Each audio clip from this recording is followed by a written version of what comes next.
viewers, and welcome to this edition of Budget in Focus. I am Melissa Gordon, and today we have the honor of speaking with the Honorable Prime Minister, Brigadier Retired Mark Phillips. We will be discussing Budget 2025. Well, Budget 2025 signifies a continuation of a development process that started when we took office in August 2020. As you can recall, when we took office, there was no budget in 2020 for obvious reasons, and we had an emergency budget in 2020. That's to close the gap and complete the year 2020. And really, in effect, from 2021, 2022, 2023, 2024, and now 2025, is our 5 years of sustained development for the people of Guyana. And this is really the fifth of that developmental budget that has, since it started in 2021, led to improvement in the lives and livelihood of all the people of Guyana. And I emphasize all the people of Guyana because from the inception, His Excellency came up with the concept of One Guyana, which simply means bringing development to all the people of Guyana. Doesn't matter who you voted for, we want all the people of Guyana to experience growth, to experience development, to see improvement in their lives and livelihood, in their communities. And this is just the final budget of that 5-year cycle of development. So 2025, as the name implies, is secure, prosperous, and sustainable Guyana. At the end of this year, we would have achieved a secure, prosperous, and sustainable Guyana. Thank you for that, Prime Minister. And definitely, we've seen the budgeted allocations over the years move more and more up to benefit the people. One of the major areas that we would have seen a lot of development in is the energy sector. And in this budget, 2025, we've seen 88 billion allocated to further renewable energy transition and the expansion of that agenda. With the allocations to the gas to energy project, could you provide an overview of its strategic importance and what it means to the people of Guyana? I'm glad that you mentioned that. The gas to energy project is the biggest and perhaps the most transformative project embarked upon by any government in the history of Guyana. What will it do? We will have, by the end this year, before the end of this year, 300 megawatts of electricity from gas that will be utilized by all the people who live in the Demara-Borbis interconnected system. Simply put, from Parika to Molson Creek. You know, most of the population of Guyana live along that stretch, the Demara-Borbis interconnected system. So it means that we will now move to a situation where we will have adequate electricity to supply all the needs of the people of Guyana. And here I'm talking about household, commercial, and industrial needs. And later on, we can talk about gas to energy too. But this is the first and the most transformative project in Guyana. You know, everything starts with energy. Without energy, you cannot do anything. Okay? So, energy security will be realized by the gas to energy project. Now, yes, reliable electricity, sufficient electricity, but more than that, we made a promise to the people that with this project, we will cut, we will slash, we will reduce electricity costs by 50%. So it means, if you can go back, you recall that when we assumed office, we had one rate for electricity, and we made a decision that notwithstanding the rising fuel prices in the world, right, the effects of COVID, supply chain, issues, we will absorb, as a government, absorb the costs, those increased costs in electricity. So we have not increased the rates of electricity. What people are paying now is what they were paying pre-COVID-19. And to add on that, we designed, and now we are in the year where we will have the realization of the gas energy project. And with that project, the same people who benefited from not having to pay increased electricity will now have a further benefit, where the electricity rate will be cut by half of what they're paying now. Definitely a most commendable initiative by the government.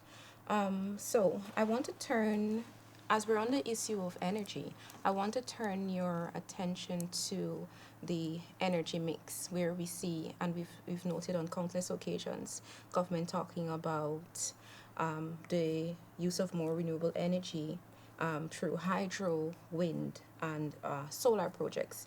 And through 2024, we've seen many of these projects come to a realization. Could you explain for me how these projects align with your long-term vision, and if you can elaborate on what people can expect in 2025 out of the allocations from this budget in terms of renewable energy and sustainable energy? Sometimes to answer a question like that, we have to go back a bit. The PPPC government, in the previous government, before 2015, they have developed an energy mix that they wanted to pursue. And in that energy mix, there was increased focus on renewable energy. And the flagship project, so to speak,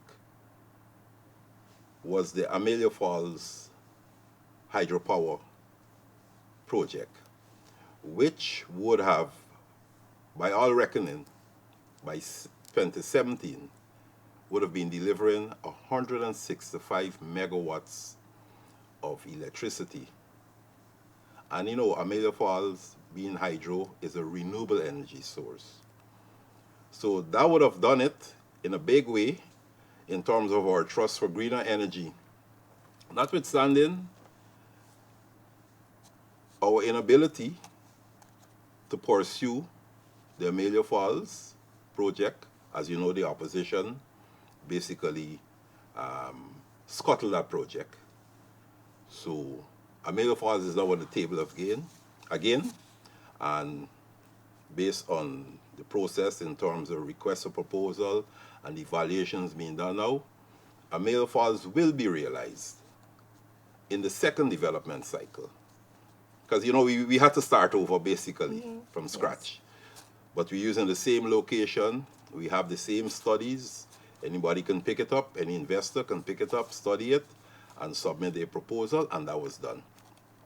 The technical evaluation is being done now, and once it's completed, we will start the process of constructing Amelia Falls and delivering to the people, and by our reckoning, we can do that by 2029, latest 2030. Come back to the whole energy mix. What we have done, we have decided that we will follow an energy mix that will include renewable and non-renewable energy, in the sense that solar, hydro, and wind are renewable energy sources. We still have fossil fuel, we still have generators. In many communities, they have generators. And now we have gas. Every Guyanese would know by now that recently we have decided to bring the gas to shore and to convert it into electricity.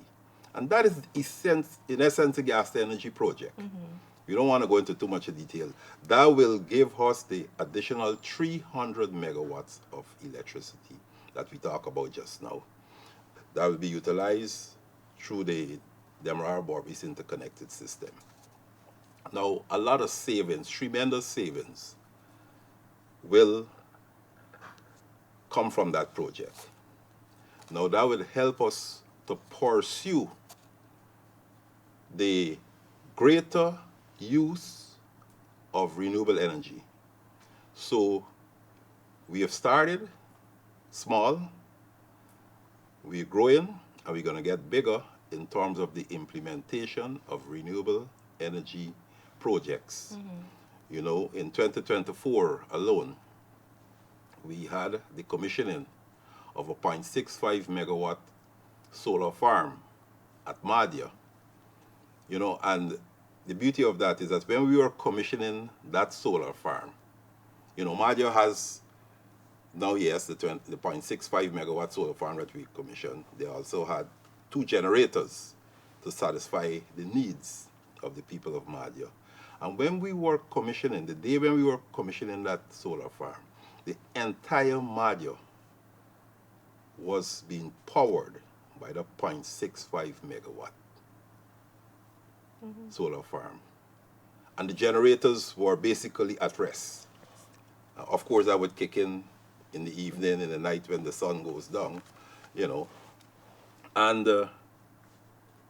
that is a success story because Madhya and many of the larger communities, Bartika, you know, but 2 years ago we commissioned a 1.5 megawatt solar farm at Bartika. Let them. About 2 years ago too, a 1 megawatt solar farm. And just last month in December, we commissioned a 0.7 megawatt hydro power plant at Mukumuku. You recall Mukumuku had hydro since in the 1970s. And due to some landslides and so, they stopped generating electricity sometime in 1999. And it took a number of years for us to reach the point where we reconstructed the hydro power system on the same facility, but it's now increased from 0.5 megawatts, right, to 0.7 megawatts. Now, if you understand Letem, you have Letem the Tong, you have St. Ignatius, you have Mokomoko, you have Kumu, and some other villages. So, as I speak today, Letem has a demand for some 2.0 megawatts of power to supply Letem and those communities. And as I speak today, they have some 3.7 megawatts. When you combine the power coming from the solar, the power coming from the hydro, and the 2 generators, 2 brand new generators that we recently bought for that area. And next month, they're going to have an additional 1.5 megawatts from the Kumu hydro power project. So Letem is a community that is now, you know, ready to experience tremendous growth in industry, because they have the additional power now to attract that growth. And when you go to many of the Amerindian hinterland communities, especially the larger communities, we have installed some 36 community solar projects that will power like the schools, the health center, you know, the police station, the police station there, a learning resource center, the village office, right? Any area that the community use or congregate, the community solar system provides power for that. And for any little cottage industry that is community oriented. So we've done 36 of that. We have another, this year we have another 6 that we'll be doing in Region 9 and Region 8, you know, and we had purchased 30,000 household solar system, which is basically a panel, a 165-watt panel. It comes with a battery, it comes with a fan, it comes with two LED lights, and a charging port. And we have distributed that to 30,000 households in the hinterland, remote, riverine areas. That is such a popular program that the people, the community, right, they've requested more. So we have since purchased another 7,200 of those household solar systems to be distributed to other households that are still awaiting, some form of electricity. So that in effect is a case where we are utilizing renewable energy to bridge the energy divide. Those communities that are away from the Damara-Borbis interconnected system and therefore will not benefit from the gas energy project, what we will see is that more and more the savings will be utilized to deliver more renewable energy oriented projects throughout the hinterland where many of our people live. So they can rest assured that they will have electricity too as a result of the savings from the gas to energy. I mean, the scientists will tell you about carbon footprint. Gas is cheaper and it has a lower carbon footprint. So in all, Guyana will retain its leadership, its stewardship in environmental conservation and environmental security. So it's a balancing act. We're bringing development, we're increasing the energy available to our people, we're promoting more use of renewable energy, right? Solar and hydro especially, and we're bridging the energy divide for people, especially those people who live in the hinterland. Thank you, Prime Minister.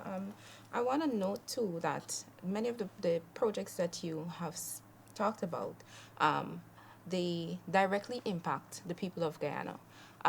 You also mentioned the fact that you commissioned recently, in 2024, a hydro project, which is the first of its kind, well, second, but given now in this time its necessity, could you, for me, because I know you a lot of times you're able to interact on a person-to-person, people-to-people basis with people in the community, the kids who are benefiting. Could you give us some of the feedback on how people feel about this diverse energy mix that we're pursuing? Well, first of all, people recognize that you have a government that did not make promises to them and not deliver on the promises. They now have energy. And coupled with that, another big one is ICT connectivity, another area that falls under the Prime Minister. So we've identified 253 communities throughout the hinterland and remote and riverine areas of Guyana. And we've already connected them with the low Earth orbiting device, right? Which means that they have better internet connectivity, right? 238 out of 253 are already connected. And the reason why those other communities were not connected is the inability to get to the community, and secondly, we have to build out some form of power source to power the device, which we're working on now. And in the first quarter of 2025, we will connect all those communities. So you have in the hinterland now, almost any village you go to, Amrin village, they have power, electrical power, both at the community solar system level and the household level. And they have the ICT hub or some school or some public place that is where the internet is there and they can connect. It means that the gold scholarship, because of that integration, because that itself is integration, they're now integrated into what is happening in the rest of Guyana. The gold scholarship can now be delivered to all these remote areas. They have electricity, they can spend hours in the house, all studying, right? And they have ICT connectivity where they can go and they can have access to the study material. They could download it on their devices. They don't have to stay there all the time, and then they could go home and open their devices and continue their studies. Just like people will do in Georgetown, you can now do that in the hinterland. And many of the young people, when I go there, they're thankful for, it may sound simple, but it's a big delivery by the government for them. Right? They have electricity and they have internet connectivity. And there's some of the bigger communities, some of the townships, where we still depend mainly on fossil fuel.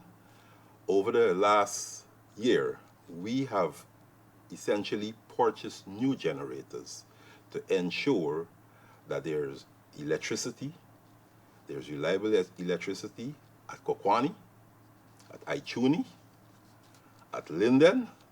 We purchase electricity at Linden from the company there and, transmit it, distribute it to the wider community.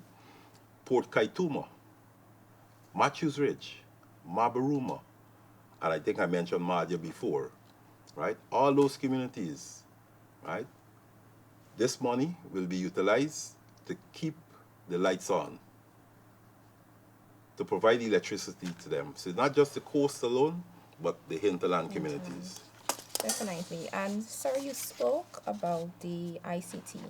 Now, I know that ICT has had from 2020 to now, and even going beyond, has had remarkable developments. You spoke to the LEO project. You spoke to many of the ICT hubs which have been constructed in these communities. But I also know under your office, there are facilities for training of persons in those communities. Can you elaborate more on those? And can we expect to see more of these trainings come 2025 and beyond? Digitalization is the way to go in the world today. And in as much as we invest in providing the equipment, or you say the hardware, and the programs, we have to invest in people. We have to help people to make that transformation to the digital age. And that is why we've invested in training people. We have several training programs that are being conducted through the Industry and Innovation Department of the Office of the Prime Minister. And they have expanded their operations over the last 4 years, incrementally, because also they have an increased budget. And through discussion, we are now conducting training at different levels throughout the coastland and in many hinterland communities. Where we have ICT hubs, we recognize that we have to have people to manage those hubs, right?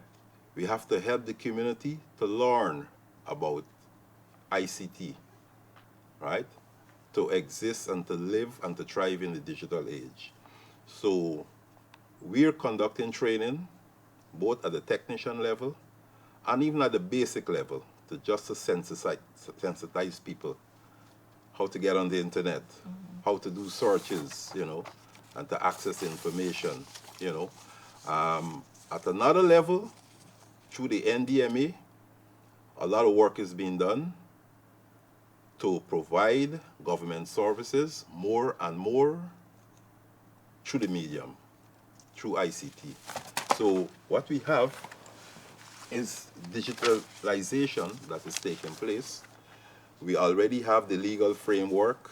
We passed the Open Data Act and many other legislations, data protection legislation, digital identity card, right? This is the year when we're going to be issuing out digital identification card for every Guyanese, right? You'll have the digital identification card so they can access more services, right, through the digital means. Okay, we have Safe City that has been expanded to Safe Country. So money is there in the budget, right, to install all the necessary surveillance devices, cameras, and so, right, to aid in crime fighting, right, to aid in providing a safer, more secure environment for our people, right, throughout the length and breadth of Guyana. Of course, we have focused on Georgetown.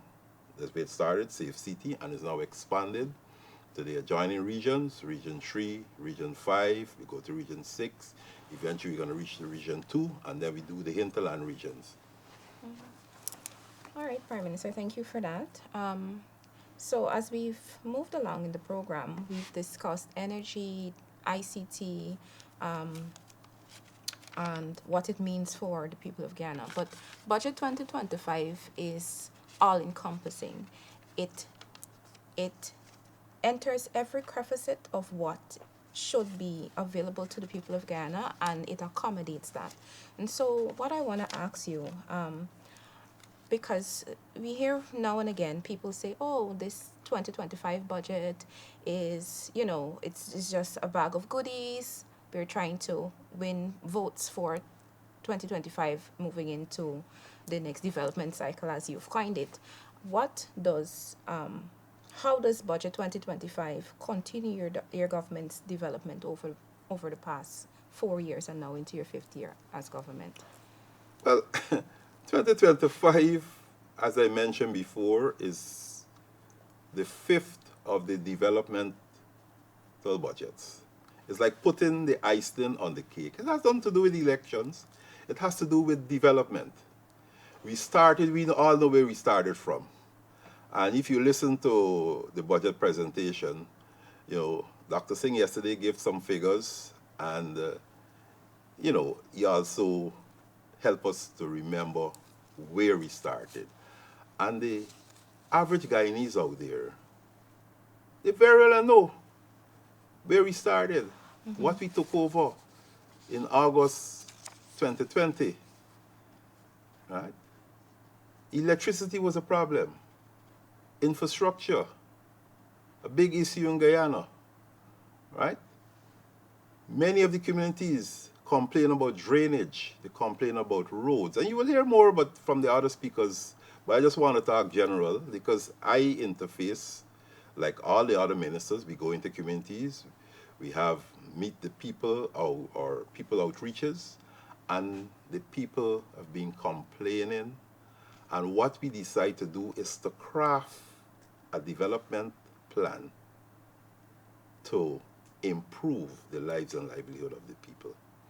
So all the infrastructural work you're seeing is aimed to improve the lives of the people, make it easier for them to move from point A to point B in Guyana, right?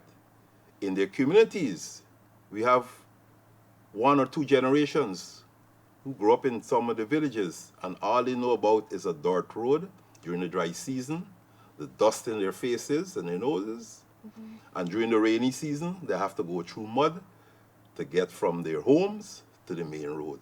These communities are now having roads, concrete roads, asphalted roads that are now raised, and during the dry season, no dust, and during the rainy season, they don't have to worry about mud on their shoes, right? They get to their homes and they get to work, go to do the business wherever they want to go, and they get back home comfortable. And also, those homeowners, the value of their property went up. I live in Diamond. Before I became Prime Minister, I still maintain a home in Diamond. And I can tell you, from the time I moved into Diamond in 2009, it was a problem getting to work because we had one main artery along the Demerara River to get into Georgetown. And just imagine everybody on the East Bank, including the additional some 20,000 households in Diamond Grove over the last 10 years trying to get into Georgetown to get to work. Unless you would have leave your home between the magic hour, I would say between 6 to 7 you get caught with the traffic coming from over the river and the bridge, and the traffic coming out from all the villages just to get into town. It can take 2 hours or more. So you had to leave home 6:30. You get into town quickly. Anytime after that is the rush hour traffic. Just by building that road, what we call the Heroes Highway, I jump in my vehicle on the completion of that road, and I get into Georgetown at one time in about 10 minutes. Of course, more and more people are using the road now, so that 10 minutes will now be more like about 20 minutes. But look at it in relation to what you had to endure before.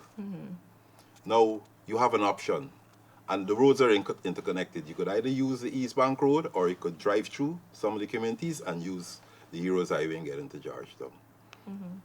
Now, that road is going to continue until it reaches the Linden Suzdike Highway. And likewise, there's a continuation to LBI and to other areas on the East Coast. We are also building out the whole and improving the road system from Georgetown right to Rosignol, right, widening the road and everything, right? So with the infrastructural development of roads alone, that itself has bring a lot of comfort to people. They can get from point A to point B in a faster time, right? It saves a lot of energy,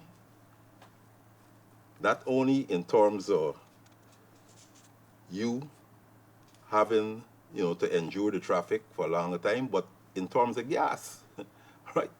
It saves a lot of energy, it saves a lot of time, right? And if you convert that into dollars and cents, it's a savings for all, individuals and for businesses, right? So it's difficult for you to go and ask any Guyanese now. Some people say you cannot eat roads.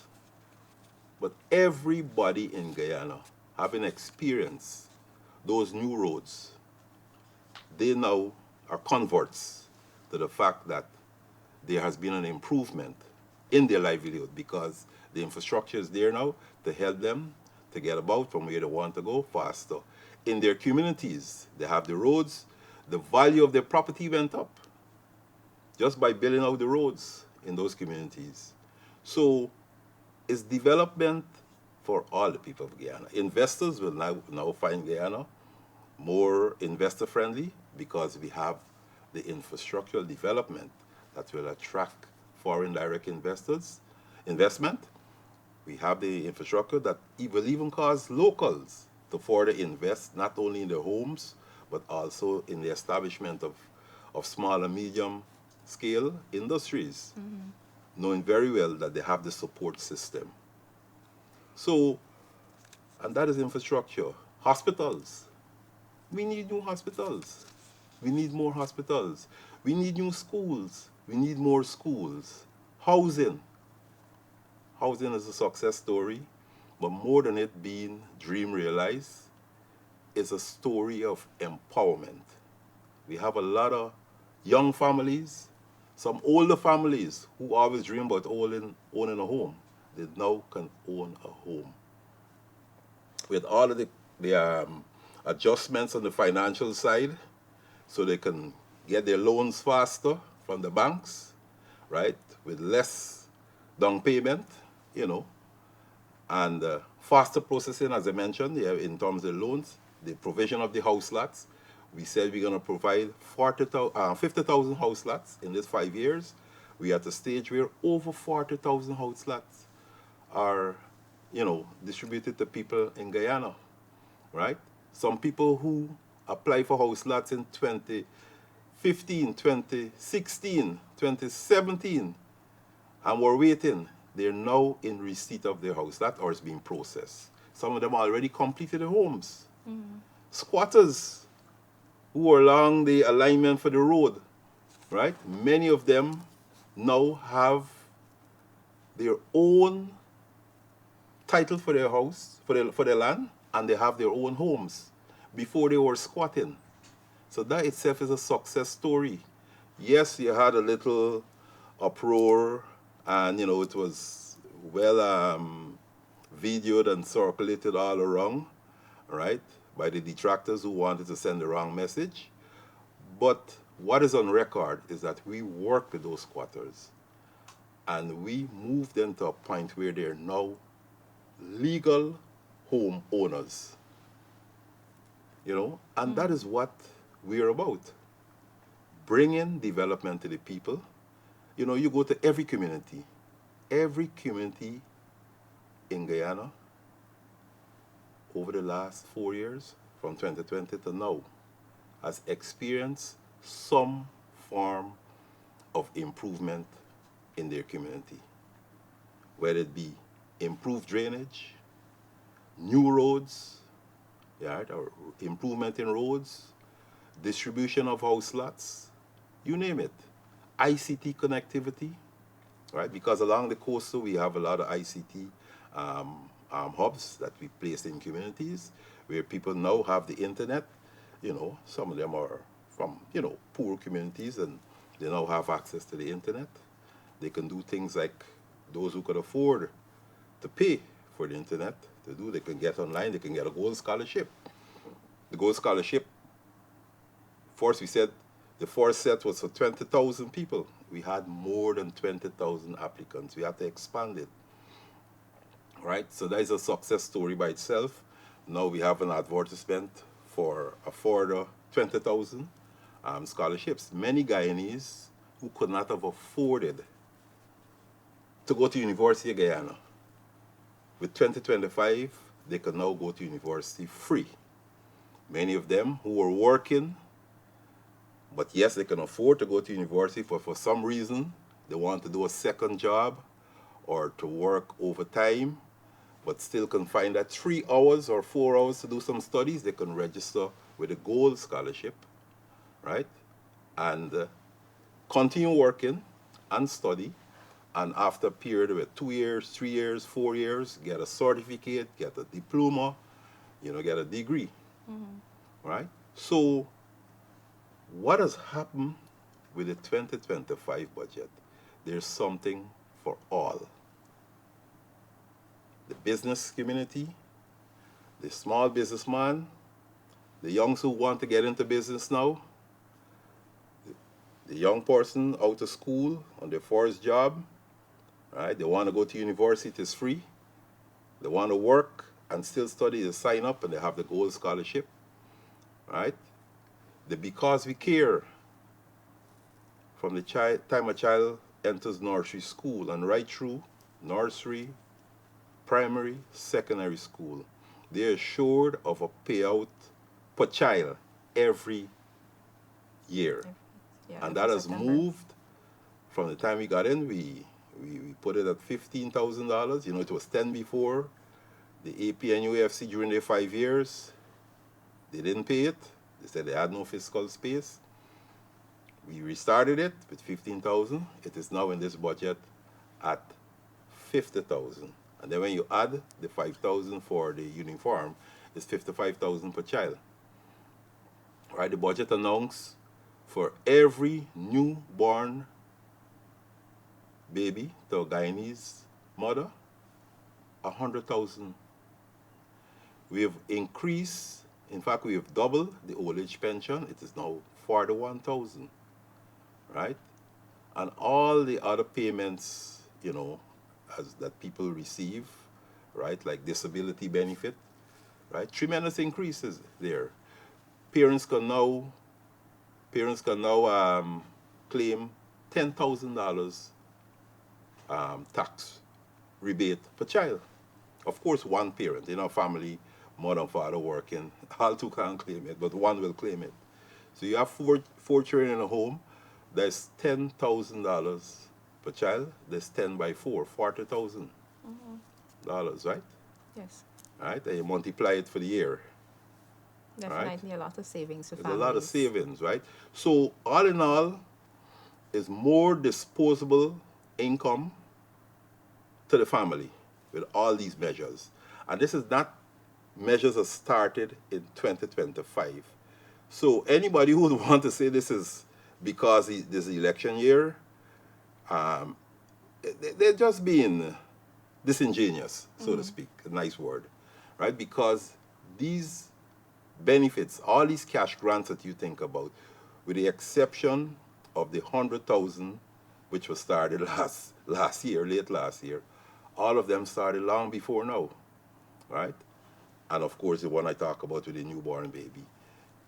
But then the government has taken some serious decisions, some serious measures were put in place to ease the burden on people. When we came into office, there were some 200 taxes and fees and so that people were paying.